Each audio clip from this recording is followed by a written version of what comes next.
बातों पर ठीक है, वो सरकारी प्रवक्ता है, उनको कांग्रेस पार्टी सरकार में, इसलिए उनको कहना है। पर सवाल यह है कि जयसिंह अग्रवाल जैसे कद्दावर नेता वहां पर प्रभारी हैं और लगातार काम कर रहे हैं, उसके बावजूद ऐसे क्या सर्वे रिपोर्ट में आ गया कि कांग्रेस के अंदर खेमे में घमासान हो गया और माननीय मुख्यमंत्री जी को स्वयं हस्तक्षेप करना पड़ा और 339 करोड़ की सौगात देनी पड़ी।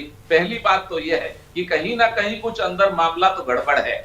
दूसरी बात, 20 महीने हो गया इनकी सरकार को आए, धनंजय भाई की सरकार को आए 20 महीना हो गया और आज 2 एम्बुलेंस की घोषणा करनी पड़ रही है। वो खुद मान रहे हैं कि सिटी स्कैन मशीन नहीं है हॉस्पिटल में, वो खुद मान रहे हैं, मैं नहीं कह रहा। 20 महीने से उनकी सरकार है, तब उनको याद नहीं आया कि गौरेला पेंड्रा में कुछ करना है। चुनाव क्या आ गए, सारी चीजें याद आ गई, लिस्ट बन गई और पैसों की घोषणा हो गई, आचार संहिता लग जाएगी, पैसा नहीं आएगा।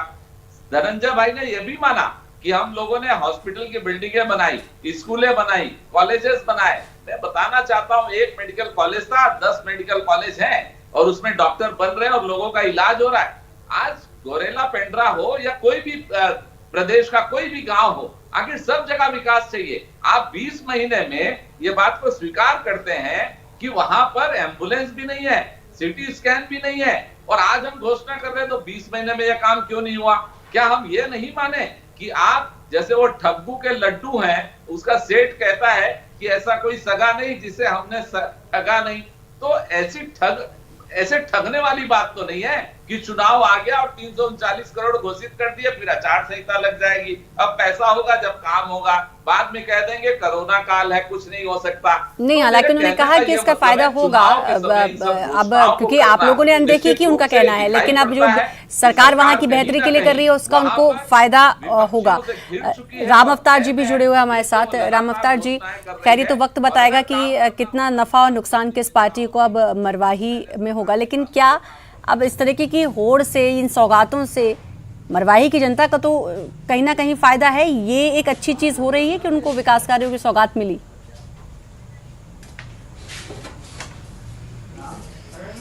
निश्चित तौर पर जब भी चुनाव आता है, चुनाव को देखते हुए राजनीतिक दल फैसले लेते हैं और चुनाव में लाभ के लिए ही इस समय जनता को फायदा होता है। तो ये मरवाही में उपचुनाव है और उपचुनाव में जो है, एक तरफ जोगी परिवार है, तो एक कहा जा रहा है कि सहानुभूति लहर वहां ना चल जाए।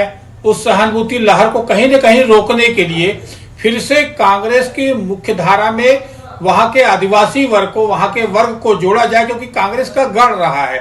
तो कांग्रेस अपने गढ़ को बचाने के लिए, अपने जो मतदाता है उसको वापस अपने पार्टी में लाने के लिए, वहां पर विकास और सत्ता का प्रभाव और लोगों को फिर से जोड़ने का प्रयास एक तरह से करने की ये कवायद है। इसीलिए मेहरबानी नहीं दिख रही, क्योंकि इस चुनाव का जो है रिजल्ट बहुत महत्वपूर्ण रहेगा। एक तरफ ये समझ आएगा कि जोगी परिवार का आज भी वहां मरवाही में पकड़ है, प्रदेश में प्रभाव है, जनता के बीच ये संदेश ना जाए और खासकर 10 जनपद तक ना जाए, कांग्रेस दिल्ली में ना जाए। इसको रोकने के लिए कांग्रेस के नेताओं को अभी से जोड़तोड़ प्रयास करना पड़ेगा। वही प्रयास का हिस्सा ये सब में दिख रहा है, क्योंकि ये प्रयास अगर रोका गया, इस चुनाव में अगर रोक लिया गया, तो ये कांग्रेस की बड़ी सफलता होगी और कहीं न कहीं कांग्रेस ये संदेश देने की कोशिश करी कि जोगी परिवार का जो प्रभाव है कांग्रेस के रहते गया, अब कांग्रेस के जाने के बाद उनका प्रभाव नहीं है, ये बताने की भी कोशिश होगी और फिर से एक प्रभावशाली तरीके से उभर ना पाए जोगी परिवार। ये सब देखने के लिए राजनीतिक सिंपैथी वोट की चिंता है कि सिंपैथी वोट की वजह से कांग्रेस को नुकसान झेलना पड़ेगा।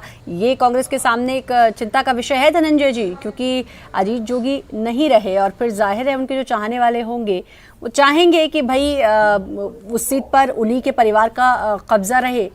तो एक ये भी वजह है कि भाई साधने की ज्यादा से ज्यादा कोशिश। धनंजय जी, नहीं, बिल्कुल नहीं। मैंने पहले ही कहा कि जैसे 15 साल तक रमन भाजपा और भाजपा की बी टीम ने मरवाही को विकास कार्यों से दूर रखा, मैंने सारी चीज आपको जानकारी में ला दी। और मैं एक जवाब देना चाहूंगा भाजपा के प्रवक्ता केदार गुप्ता जी, कभी ने कहा था कि सगा और ठगा, तो छत्तीसगढ़ की जनता ने देखा